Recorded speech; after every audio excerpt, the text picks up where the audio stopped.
Hi, thank you so much for tuning in today for our first virtual member meetup here at the Meadows Museum.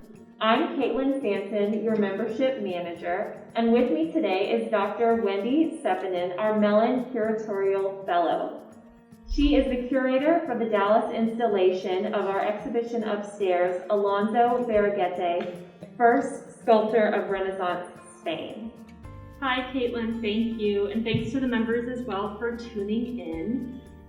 Just to quickly go over what I'm planning to do during this members meetup, since it is virtual, it is a bit different. I'm hoping to first give a sense of the overview of the exhibition, its different sections, the main thesis and arguments. After that, I'm hoping to go into a bit of the backstory behind the exhibition. The members, I'm sure like me, have been waiting very patiently to see this exhibition go up and be open, and I just wanted to share it with the public so much. And basically, a lot of stars needed to align to go from an almost 6 months postponement to it finally opening. So I'm hoping to give a little peek into the installation, the processes that happened to actually let us open it at long last to the public. That will be wonderful. I know our members have been really excited to see this exhibition open, and I've been So have I. It is worth the wait. So we start here with Alonso Berruguete's masterful sculpture, The Sacrifice of Isaac. We open with this sculpture because it really distills all of the major arguments and points that we're trying to make throughout the rest of the exhibition. We're basically trying to argue, starting with this work, that Alonso Berruguete was the most innovative designer in 16th century Spain. He's innovative in a number of ways in terms of form, and I'll linger here with this sculpture for a bit because I think you can then carry these lessons throughout the rest of the exhibition. But he's really a designer and an artist who is designing in the macro. He's not really interested in super fine details and the details being really refined and concentrated and pure all the way throughout. He's working in broad gestures, elongated bodies, huge motions. There's always an invisible wind. Here in the drapery, here with the beard, if you look at it from the side, wind blowing the hair back. There are 5 or 6 different kinds of winds hitting him, notionally. There's a dramatic urgency, an emotional force to his designs.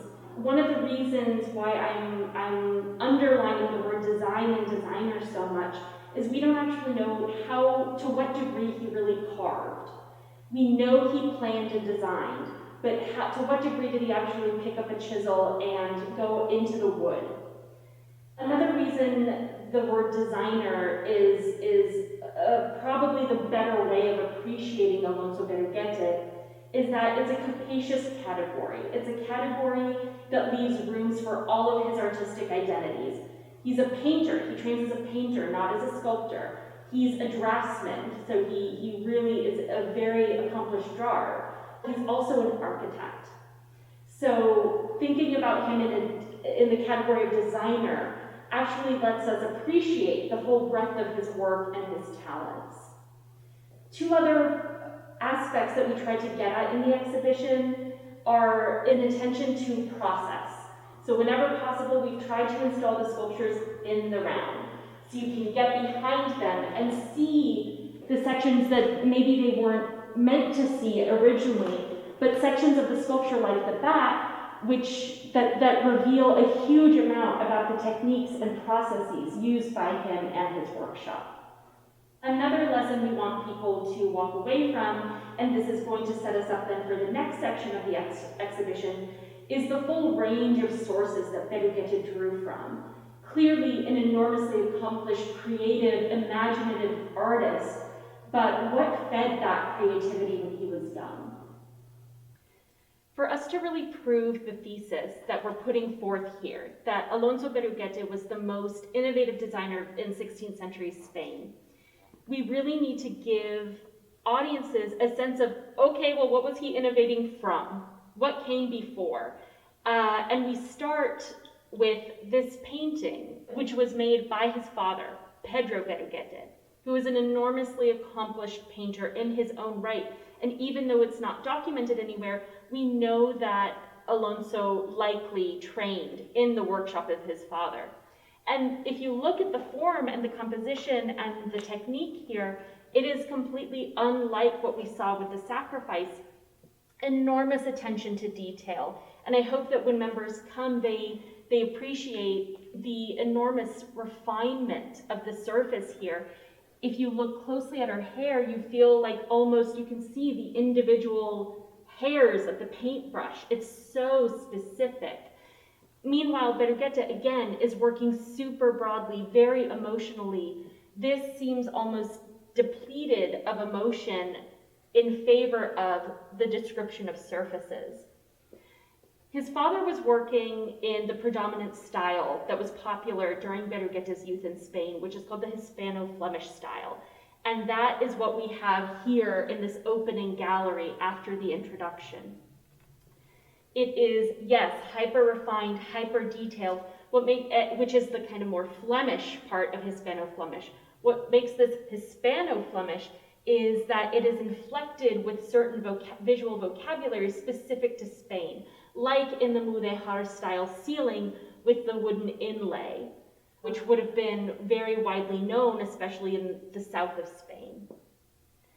In addition to the Hispano-Flemish style, Berruguete's youth was also populated with work from all over Europe. So Spain in this early Renaissance moment is very, very international. So we have a wall too dedicated to the international taste that was specifically encouraged by the court of Queen Isabel. Paintings by Juan de Flandes, drawing by Italian brothers who came from Italy to Spain, and a print by Martin Schongauer of the Death of the Virgin that was owned by Christopher Columbus's son, who was a favorite of Isabel's at court. So hopefully that wall gives a sense of the real richness that Berruguete could draw from. In addition to the Northern European styles that saturated the artistic landscape of Berruguete's youth, another very important moment, formative experience in Berruguete's teens to 20s was a hugely influential trip he took to Italy between around 1506 to 1518.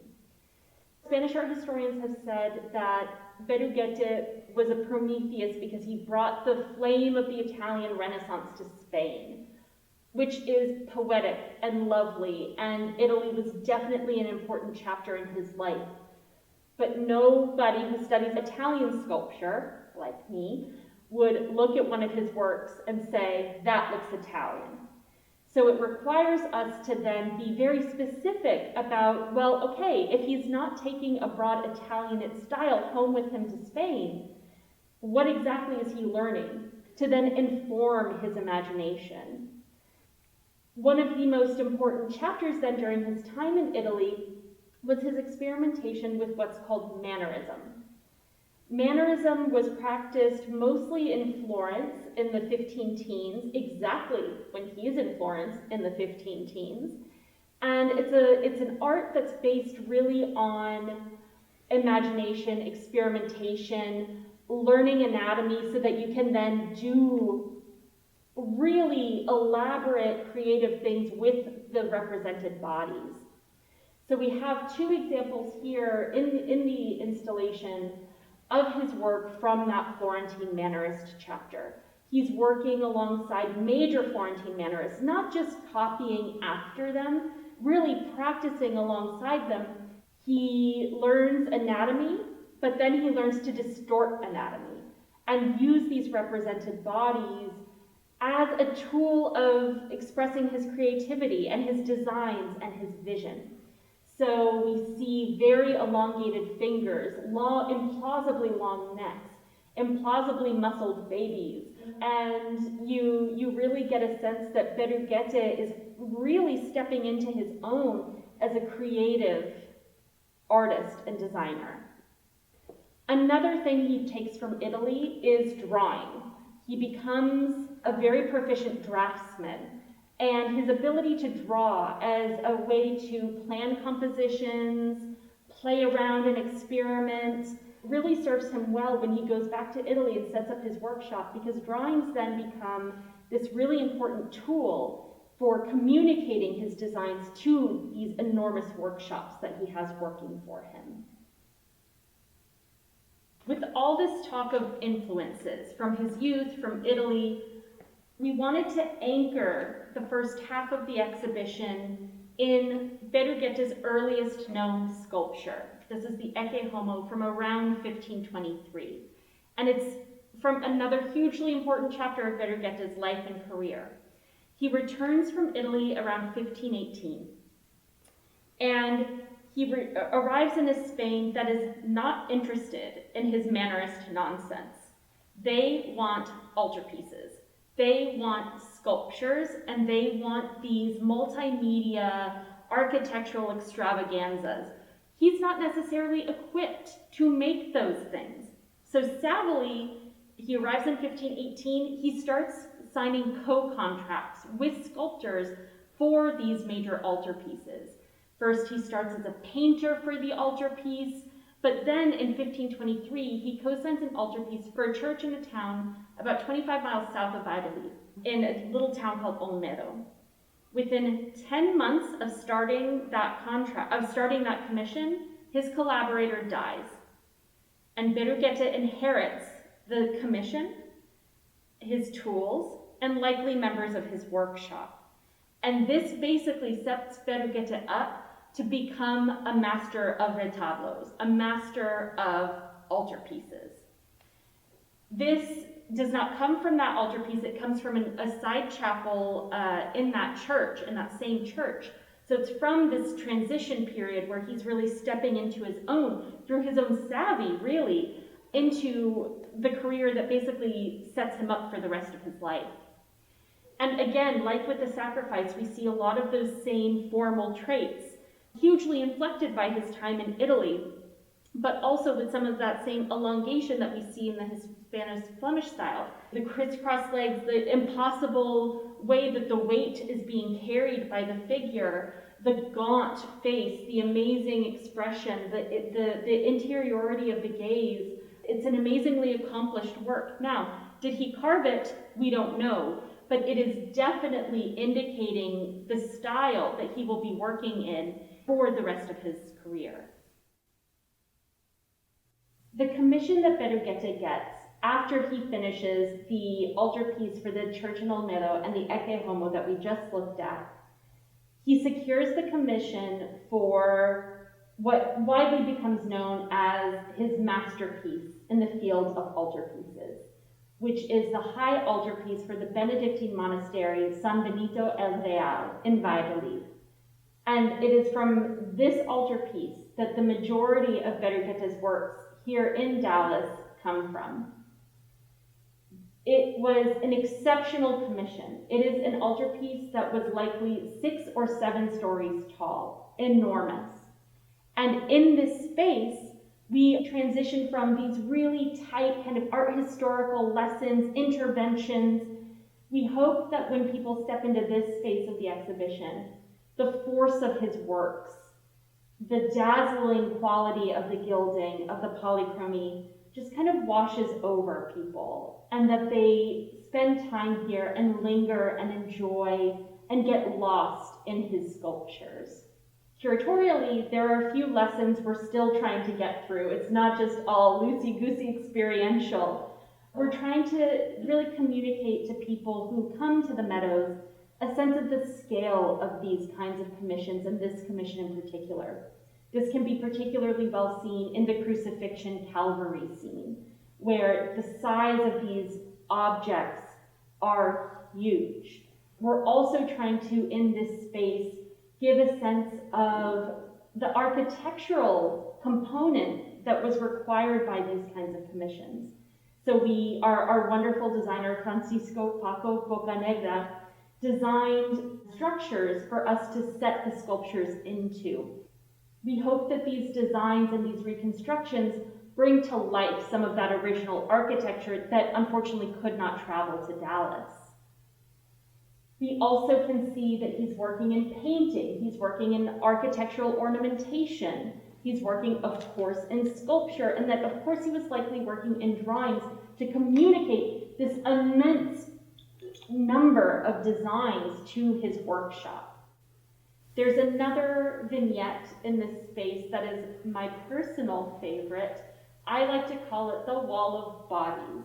3 of his sculptures from San Benito, juxtaposed in front of a wall with 3 drawings. So you can get a sense of how is he drawing bodies, how is his workshop carving bodies, and from just the right angle, viewers can compare it to a painting from our permanent collection by Yanez, who was another Spanish artist who traveled to Italy, learned lessons from the Italian Renaissance, and came back to Spain. But hopefully the inclusion of this painting throws into contrast how wildly divergent and innovative and individual Berruguete is in the way he's synthesizing these lessons from his youth, compared to the much more serene treatment of bodies, colors, and painting that Yanez is going for.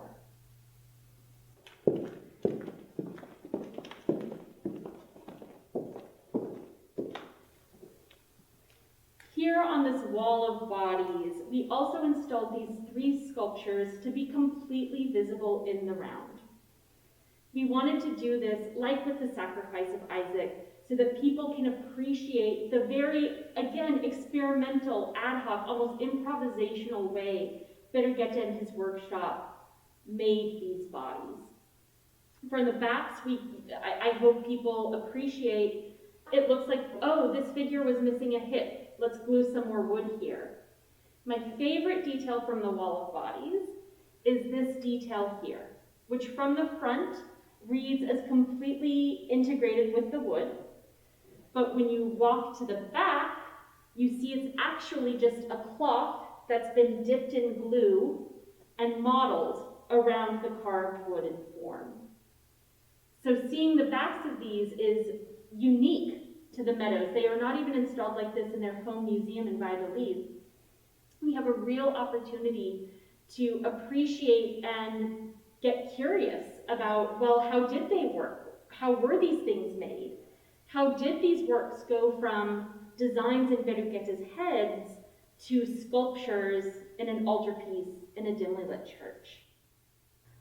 After the immense success of his large-scale altarpiece for San Benito el Real, he gets commissions throughout the rest of his life for altarpieces. And we have an example of the central sculpture group from one such altarpiece from Santiago Apostol, a small church also in Valladolid. And this is the central sculpture group of the Adoration of the Magi. It's a work that still completely maintains his mature style and characteristics of his art and design. Intense drama, a lot of emotion, works that even though they are individual, have an immense amount of motion inward, drama, dynamism. Another key feature of these works, and what makes these sculptures particularly exceptional, is that each one is carved out of just one piece of wood. Even smaller sculptures at the time were made out of composite pieces of wood, as we saw with the Banco figures in the other room. But here, this gives a sense of just how exceptionally large this trunk was that he was carving from. The exhibition at the Meadows finishes with didactics, a room dedicated to the technical process of making polychrome sculptures at the level of assembling the wood, carving the wood, painting the flesh tones, and gilding. There's exceptional gilding in Berruguete's works. And we want people to have an appreciation for what it took to get those kinds of effects.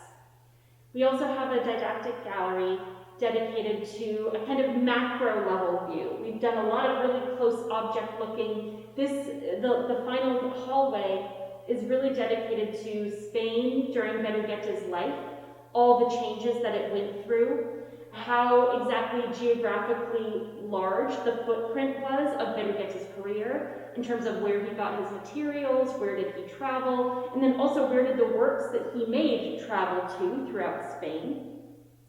One of the questions I also always get as someone who works on sculpture is, oh, how long did it take?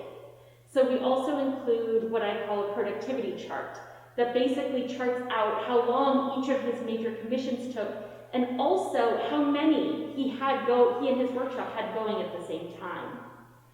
We end then with a film that we co-produced with the National Gallery of Art on Berruguete's life and career. It's short, it's about 11-12 minutes. People are welcome to stay. It's also available online.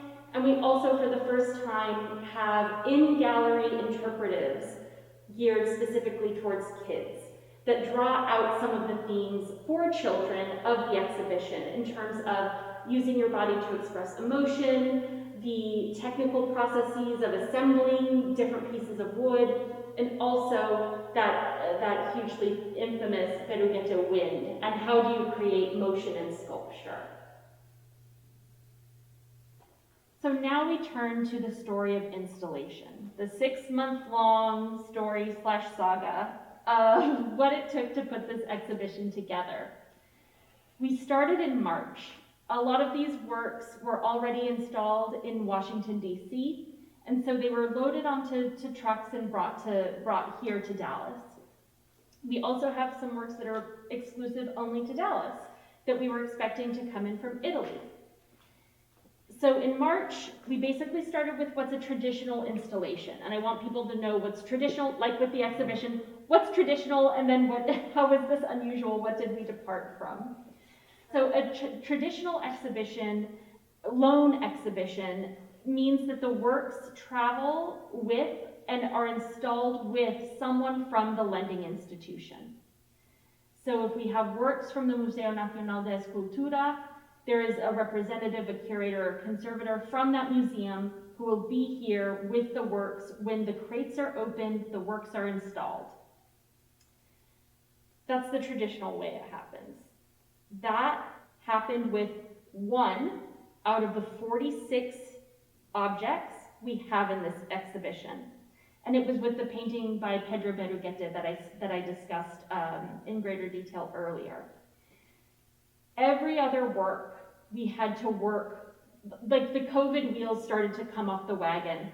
Everyone knows it hit Italy very, very much earlier than in the US, much earlier than even in Spain. And it greatly affected the way we had to install this installation, even in March. This is the first corner that we were able to install on the first day. So I left that day, it was great, and then there was a presidential proclamation that prohibited non-US citizens from entering the country. And that was when the Italians that we had here and the Spaniards that we had here basically needed to get out, not knowing what sort of further travel restrictions were going to hit us or their home countries. So installation had to completely change. Our way of installing had to completely change. We were able to move forward here in Dallas, and we installed another wall, which is the kind of international quality of the Spanish Renaissance, the taste of the court wall. We also, working very closely with the Italian lenders, were able to install the 2 paintings and the 4 drawings from the Uffizi and the Palazzo Vecchio. We were very, very lucky. Those are the objects that are exclusive to the Meadows. And we were very, very lucky because they were able to leave Fiumicino Airport in Rome on the last day before that airport closed, and even the interior provincial borders in Italy started to close down. So by the skin of our teeth, were we able to get and then install those Italian works.